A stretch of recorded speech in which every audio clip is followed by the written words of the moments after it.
if somebody does have a good chunk of change to invest, would you recommend they do those smaller increments, or is it better to invest lump sums? So if you actually look at historically, Vanguard actually did a study on this. It's better financially to invest the lump sum. Like as soon as you can, it's better for you to invest it as soon as possible so you get that compounding interest working for you. But I don't usually recommend to clients to do that. So even though it's financially the better way, financially it makes sense to lump sum, and I do lump sums, most people don't like all of a sudden if there's like a crash, they don't like to see that. So I always tell clients, let's just do it slowly every month. Let's put in money after money. Even though theoretically it's not the best financially, but it is the best emotionally and mentally.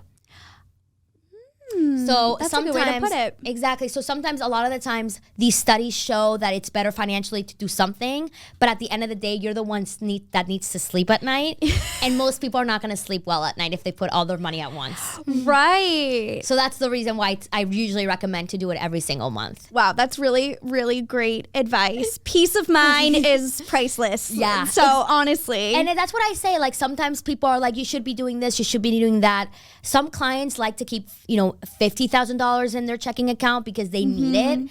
I even have 2 clients that are sisters, and one of them likes to keep $60,000 just because of emergencies, even though she doesn't need that much money in cash. The other one doesn't even keep $2,000. And I'm like, okay, girls, like we need to have fun. We need to find you somewhere in the middle. Right? But at least like they sleep well at night having that. And they like, for the other one, she doesn't sleep well if she has too much cash. She's like, I'm like, it needs to work for me. Yeah. Yeah. So it depends on the person and what their specific situation is. And there's ways to handle it. Yeah. Okay, perfect. Another question too, I think, is like working with high net worth clients. You have had people $300, $500 million.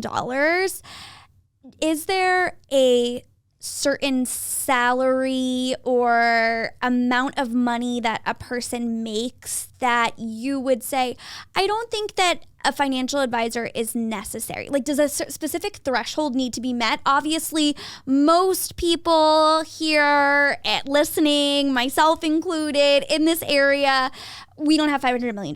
So me either, don't worry. Okay, great, perfect. I'm glad we're on the same page there. But I mean, we are making 6 figures. And is that too small of an amount to still get someone like you on board helping us out? Yeah, so absolutely not. So the reason why I started my own company was because I wanted to work with people that didn't have 500 million. So I would say, I actually have 2 types of services that I recommend to people. Usually if you're making less than 6 figures, like less than 100,000, I think maybe doing an online course, learning about investing, and kind of getting to understand, especially if you're in your early stages, you're probably going to be very simple. Like if you're just graduated from college, or you have like a 9-to-5, you just have like a regular, you're pretty simple. You feel you don't have kids yet, you don't have a husband, anything like that.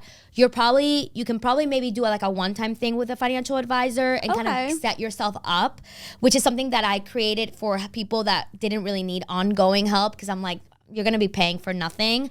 Versus, I think, all business owners, like if you're self-employed, you're gonna like save so much money with a financial planner, because we can do so much to help you save on taxes and investing, and there's just so many more avenues that we can do because you're much more complex. So even if you make less than 6 figures but you're like self-employed or you're a business owner, you're probably gonna be better off with a financial planner just because of the complexity it is when you're running a business and you have your personal stuff. But I think it really depends.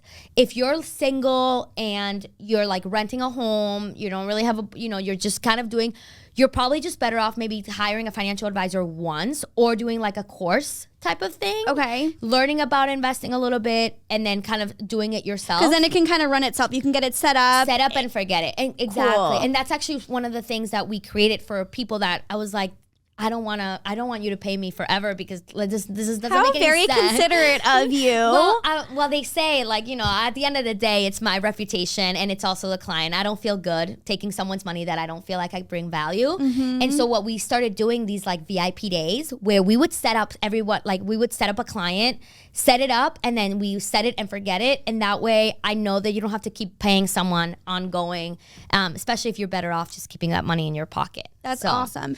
So if you don't go the one time or the course route and you go with actually, you know, having continuous meetings and an ongoing relationship, is it like monthly? Is it quarterly? How often do you meet? Yeah, so it's actually, usually we have 2 formal biannual calls. So at the beginning of the year, we're going to set up, we are going to review your entire, you know, financial plan. We want to create forecasts. We want to create like, what is that year going to look like?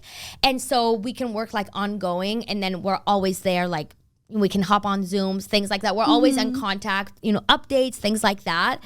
With the one-time plan, it's kind of, I think at the end of the day, it also depends on the person. If you feel comfortable maybe taking an online course and doing it yourself, I think you're going to be better off just like saving that money and DIYing it. But if you're like, Silvia, I don't sleep. Like I've had some people where like you could truly, they really need it, like that CFO or whatever you want to call, or that financial planner. Or some people just need someone to hold them accountable too. You know? You can have the tools, or, you know, you can lead a horse to water, all these things, right? But actually making sure you stick with it can be tough for some people. Exactly. And now it used to be that financial advisors were only for the ultra wealthy. And now there's so many new advisors that are like catering to younger demographics. People like me, like I'm usually catered to younger and like women business owners, men, but it's just a lot. There's so much more possibility now. Which I love, because it's all too often people are getting to that point where they're retiring or wanting to retire, and then they realize they never set themselves up for success and they can't retire at the age that they're supposed to or should be able to, right? So it's difficult for a lot of people, but again, because we weren't given that education from the get-go. So now you can help to, you know, avoid that for people down the road so that they don't get to the 11th hour and have that panic set in. They've already been doing this and it's a well-oiled machine. Yeah, exactly. And that's exactly right. And some clients are like, oh, this is great. Now I know what to do, because they're very, like they tackle their finances. Others, most of the time, they're like, I just need ongoing because I know I'm not going to do this if I don't have you or whatever.